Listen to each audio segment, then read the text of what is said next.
Sheikh Bashir Ahmad Sani ya yi babban jawabi inda yake cewa daga yau ku ji daga bakina na canza ra'ayi zan yi takarar.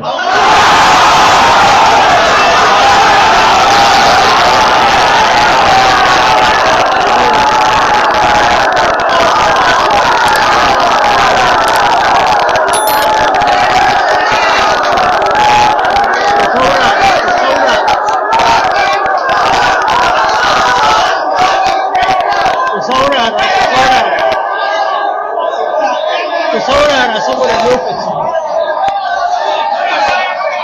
ku saurara in kammala bayani.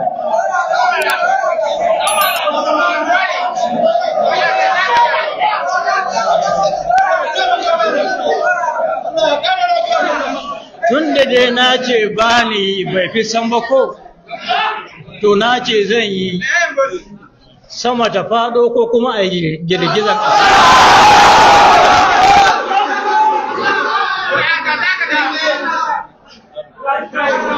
Sannan ina godiya ga DPO cewa kariyar da suka ce za su bani na yafi bani bukata.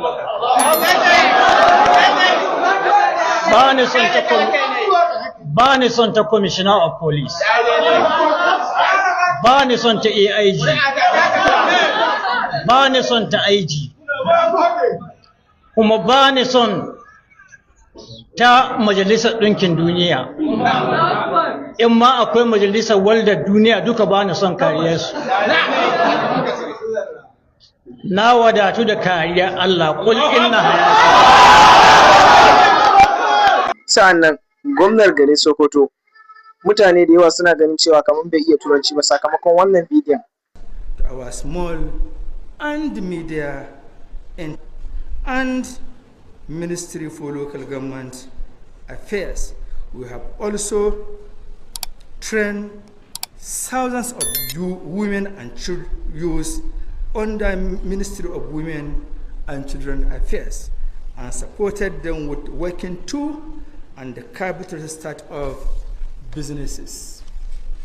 Mr. Speaker, honorable members, distinguished audience, on infrastructural development, we have during the outgoing year constructed and commissioned over 167 township roads. To ba a halin yanzu mutane suna ganin cewa shi wancan malamin Sheikh ne ya kamata a bashi gwamna a cikin wannan shekarar saboda shi ma kwanaki yayi bayani. My people are champions. To people a year forward together.